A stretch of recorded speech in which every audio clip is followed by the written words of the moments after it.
રાજુભાઈ, હવે એક સવાલ તમે કીધું આ બધી તમને નહીં ગમે આ સવાલ.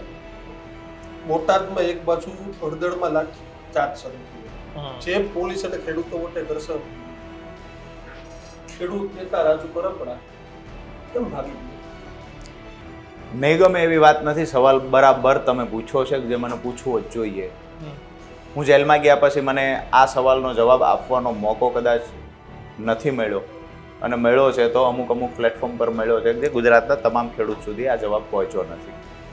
એ વિડીયોમાં સાફ દેખાય છે કે રાજુ કરપડા જ્યારે પોલીસની સામે જાય છે, પહેલાં તો આ આખી ઘટનાને રોકવાના પ્રયત્ન કરીએ છીએ, પણ કમનસીબે અમારી પાસે સાઉન્ડ સિસ્ટમ નહોતી.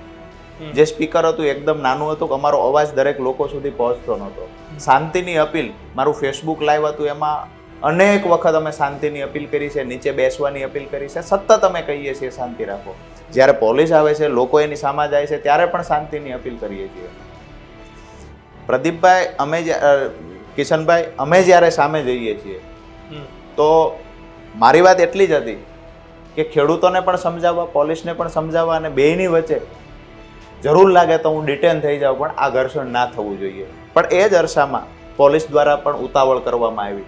ટીયર ગેસ છોડવાની શરૂઆત કરી દીધી. આ બાજુથી ખેડૂતોએ, હું પોલીસને સમજાવવા જાઉં છું, વિડીયોમાં પણ દેખાઈશ, પરંતુ ખેડૂતો મને ઉચકી અને સામેની દિશામાં લઈ જાય છે. આખી ઘટનામાં એક જ વાત હતી કે હળદળ ગામમાં હાજર રહેલા ખેડૂતોનો એક જ જીદ હતી કે જો રાજુ કરપડા પકડાઈ જશે તો આપણે કોઈ બી પગલું ભરી લેવાનું છે, પણ રાજુ કરપડા અહીંથી પકડાવા ના જોઈએ.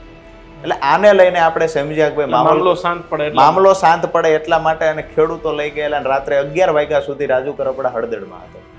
રાત્રે 11 વાગ્યા સુધી. 11 વાગે જ્યારે ત્યાંથી હું બહાર નીકળ્યો છું તો બીજા દિવસે ખરેખર એફઆઈઆરમાં શું લખાયું છે, શું કોના નામ છે, કઈ કઈ કલમો ટાંકવામાં આવી છે, આ તમામ બાબત ચેક કરી.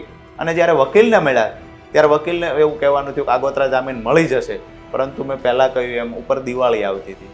તો ક્યાંક ને ક્યાંક અમને પણ એવું લાગ્યું કે દિવાળી આવે છે, ખેડૂતોની દિવાળી અંદર થાય છે, અમારે પણ અંદર જવું જોઈએ. અને અંદર જતા પહેલાં જવાબદારીઓ જે લોકોને આપતા ગયા એ જવાબદારી ન નિભાવી શક્યા, જેના કારણે 15 દિવસમાં છૂટે એવા ખેડૂતો 3.5 મહિને 3 મહિને 2.5 મહિને છૂટ્યા છે. એમને સતત મીડિયામાં એવી લાઈન ચાલુ કરાય, ખેડૂતોને હોળીની નાળિયેર બનાવી નેતાઓ કરાય. બિલકુલ નહીં.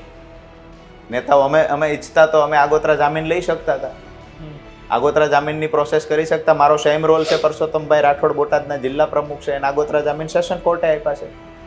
અમને બી મળી શકતા. યા તો ચાર્જશીટ બનવાની તૈયારી હોય એ વખતે અમે હાજર થઈ શકતા હતા. હું પ્રવીણ, હા, કરી શકતા હતા ને. બધા રસ્તાઓ હતા,